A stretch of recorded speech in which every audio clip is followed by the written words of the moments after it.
Welcome to the 5th lecture on culture and conflict resolution. Abrupt changes of cultural conditions and dynamics often lead to conflicts, and understanding cultural dynamics of conflict as well as developing strategies for its resolution are some of the primary tasks of conflict resolution practitioners. Culture functions as a foundation for clustering people together based on common cultural characteristics. However, while a person's country or region of origin can influence the individual's culture, it is not the only influence on his or her cultural identity. Rather, cultural identity is shaped by a multitude of factors including religious beliefs, ethnicity, schooling, social affiliation, social class, interests, gender identity, profession, organization, department, and work group in which one works. The possible influences on an individual's culture as such are endless. Therefore, the third party's role is particularly complex because they are entering sensitive, ever-evolving cultural context as outsiders, whether at the level of organizations, institutions, communities, or states. Where do conflict resolution practices take place? In order to determine which is the appropriate approach to conflict resolution, one must understand who acts on each level and what actions are best taken at each level. The levels are the top elite, the middle range, and the grassroots. The top-level elite leadership comprises the key political, military, and religious leaders in the conflict. They are the primary representatives of their constituencies and are therefore highly visible, difficult to maneuver.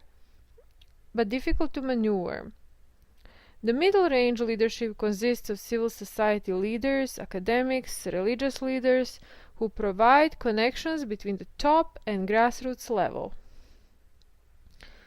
The grassroots level includes health officials, refugee camp leaders, and many others. Culture always permeates conflict, and our own cultural lens can complicate things even more. Developing cultural fluency is a key tool for conflict resolution practitioners, which suggests increased sensitivity and awareness of cultural nuances.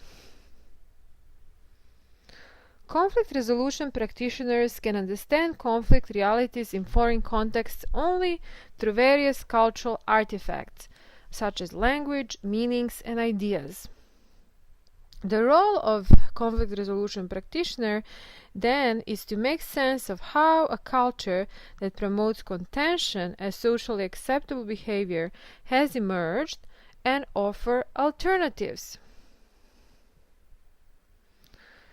Conflict is an attempt to make sense of a new and changing reality through power and domination, whereas conflict resolution is a reverse process which suggests making sense of the new reality through politics, dialogue, and conversation.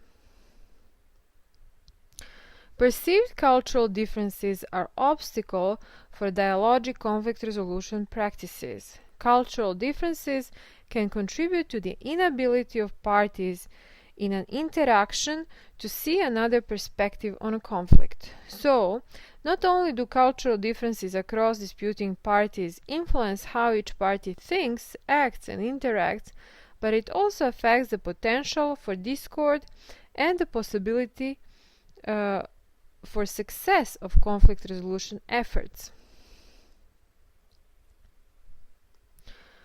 Cultural competence is an essential skill in a conflict resolution practitioner's toolkit.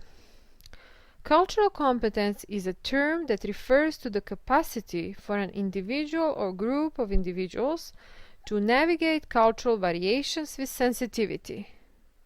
Cultural competence refers to a mediator's ability to understand how culture and/or cultural differences permeate a conflict and find ways to overcome those cultural differences. the conflict resolution practitioner is charged with the critical task of facilitating the resolution process in a way that respects cultural differences, but that focuses on resolving a conflict to satisfaction of all parties, if possible.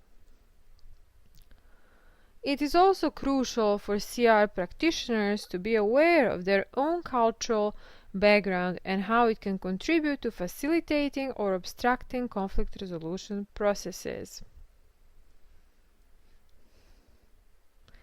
For example, although one conflict resolution practitioner worked for 2 decades in the Caucasus in South Ossetia, she still missed some cultural nuances and meanings related to the concept of time. She became aware of the challenges by working with a group of local partners who were co-leading the process and knew the culture. Namely, she was facilitating a dialogue with an assumption that she gained through her core training as a CR practitioner about the necessity of taking a break during negotiations talks. As the conversation was going on for more than 2 hours, she suggested a break. However, everyone else wanted to continue the conversation. After some time, she insisted on a break again, but the parties anonymously decided to continue a conversation that was now going into its 5th hour. It was not until one of the local partners told her that what kept the parties at the table was the fact that the conversation they were having was probably one of the most important conversations that they had in years.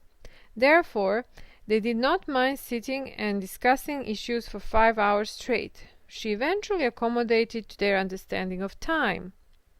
Respect for cultural nuances and sensitivities of parties, as well as seeking local insights, have been indispensable for the success of these and similar initiatives. Next time, we will talk more about lessons learned and challenges that CR practitioners face in various cultural contexts. Thanks for listening.